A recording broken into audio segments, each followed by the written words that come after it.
indigo on the land of Ryotis.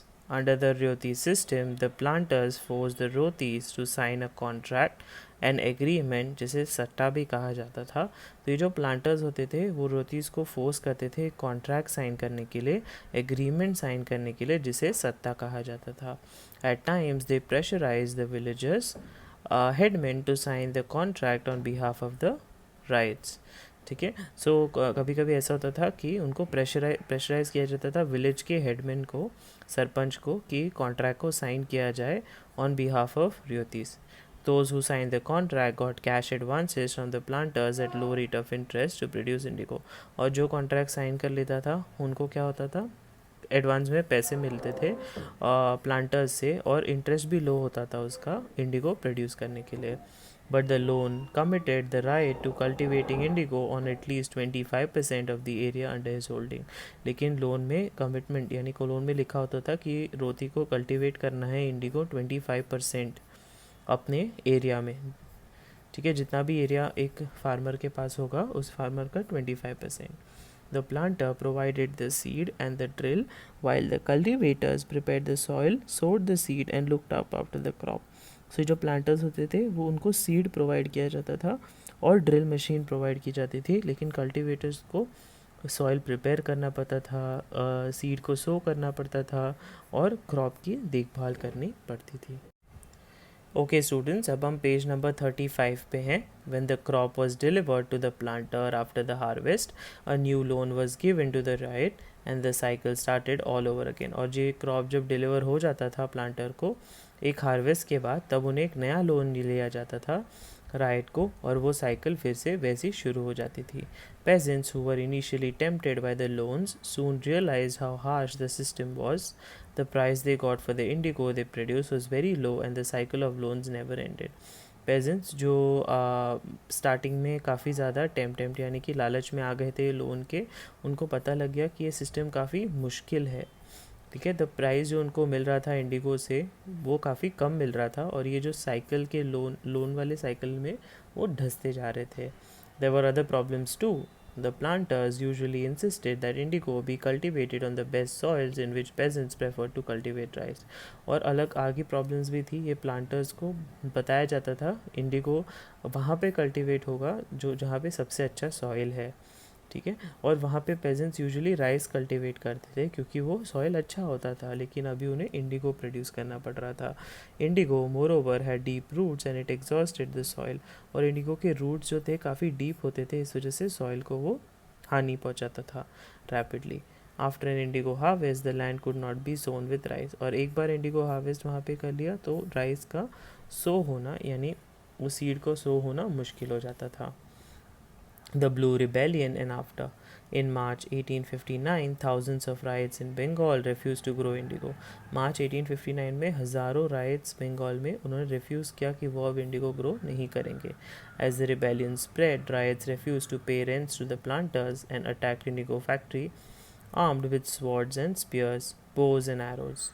ठीक है, सो यहाँ पे ये बताया जा रहा है स्टूडेंट्स कि रिबेलियन यानी कि जो जंग जब शुरू हुई, जो राइट्स थे उन्होंने रेफ्यूज़ किया रेंट पे करने को प्लांटर्स को, एंड उन्होंने अटैक किया इंडिगो फैक्ट्रीज़ पे। उनके पास था स्वॉर्ड्स एंड स्पीयर्स और बो एंड आरो से उन्होंने अटैक किया। Women turned up to fight with pots, pans and kitchen implements. और औरतें थी वो अपने किचन में जो सामान जैसे पॉट, पैन, किचन के जो इम्प्लीमेंट्स, इक्विपमेंट्स होते थे वो सब लेके लड़ाई करने आ गई थी।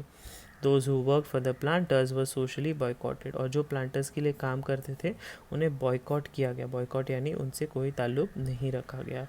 And the gomastas, agents of planters who came to collect rent were beaten up. ठीक है, और जो गोमस्तास होते थे जो रेंट कलेक्ट करने आते थे प्लांटर्स से, उन्हें मार दिया गया।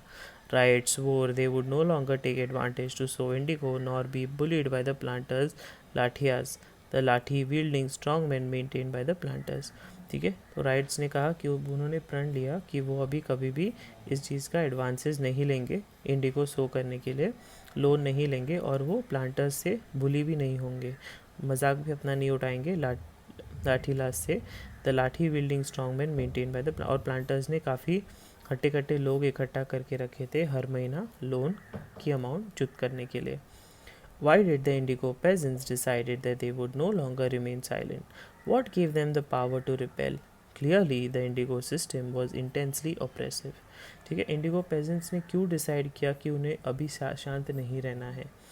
कौन क्या ऐसा था जो उन्होंने पावर दिया? द इंडिगो सिस्टम जो था, जो इंडिगो बनाने का सिस्टम था, वॉज इंटेंसली ऑप्रेसिव, यानी कि धोखा देने वाला था.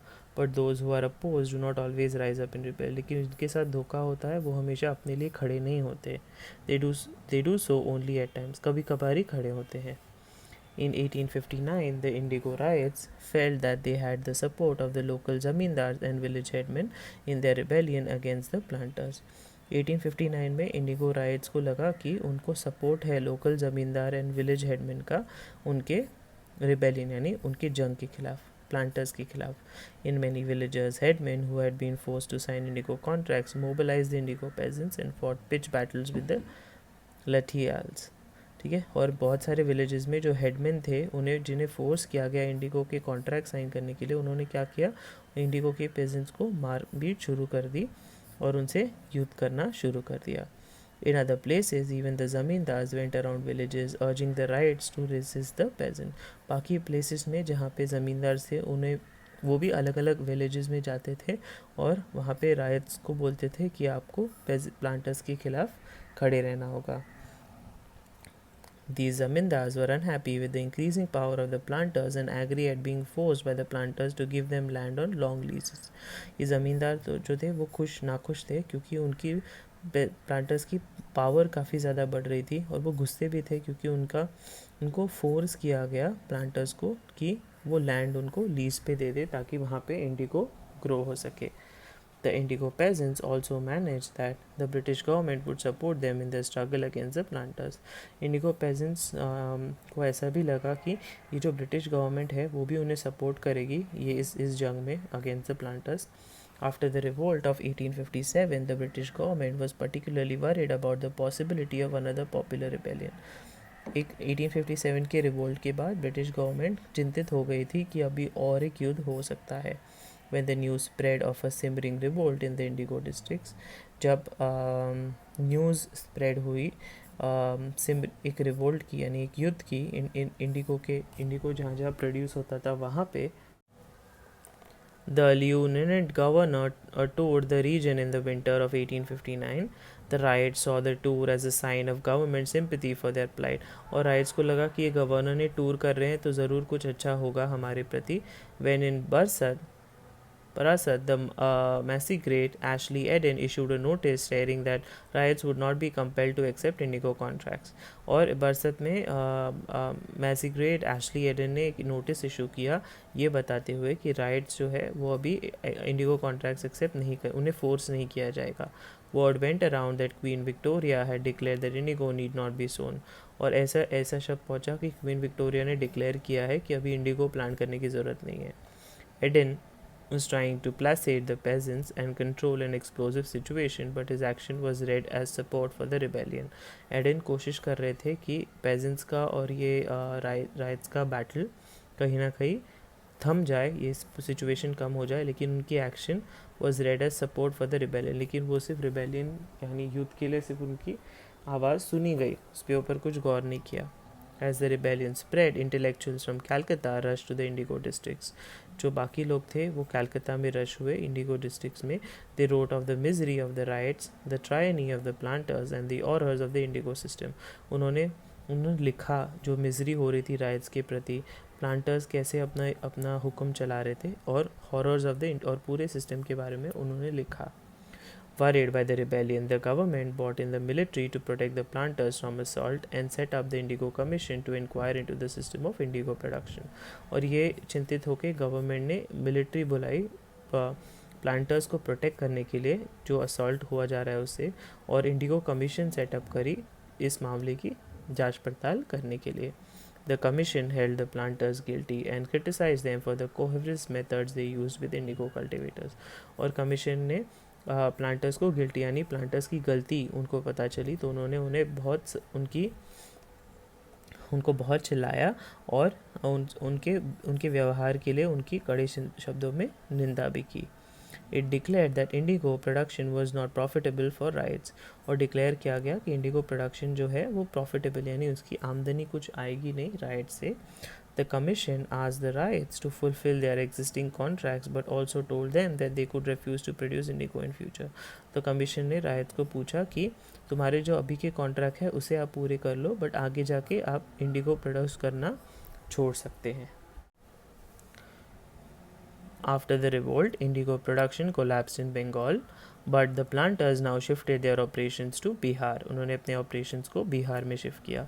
With the discovery of synthetic dyes in the late 19th century, their business was severely affected. Late 19th century में discovery हुई synthetic dyes की, इस वजह से उनका business काफ़ी ज़्यादा affect हो गया. But yet they managed to expand production. फिर भी उनका production बढ़ते रहा. When Mahatma Gandhi returned from South Africa, a peasant from Bihar persuaded him to visit Champaran and see the plight of the indigo cultivations there. जब Mahatma Gandhi south Africa से वापस आए वहाँ के एक पेजेंट ने उन्हें बिहार बुलाया तो चेक करने के लिए कि कैसे इंडिगो कल्टिवेशंस यहाँ पे चल रहा है. Mahatma Gandhi visited in 1917 marked the beginning of the Champaran movement against the indigo planters. Mahatma Gandhi ने विज़िट किया 1917 में और ये शुरुआत हुई चंपारण मूवमेंट की अगेंस्ट द इंडिगो प्लांटर्स के खिलाफ. आइए स्टूडेंट्स इंपॉर्टेंट डेट लाइन्स देख लेते हैं. 12th August 1765 the Mughal emperor appointed the East India Company as the Diwan of Bengal. 1770 a terrible famine that hit Bengal. 1786 to 1793 Lord Cornwallis was the Governor General of India. 1792 to 1827 the Rayatwari system of Rayoti system was introduced in Madras and Bombay presidencies. 1793 Lord Cornwallis introduced the permanent settlement. 1819 to 1826 Thomas Munro was the governor of Madras. 1822 the Mahalwari system was introduced. 1859 the indigo cultivators rebelled. And 1917 the visit of Mahatma Gandhi marked the beginning of the Champaran movement. Thank you, students.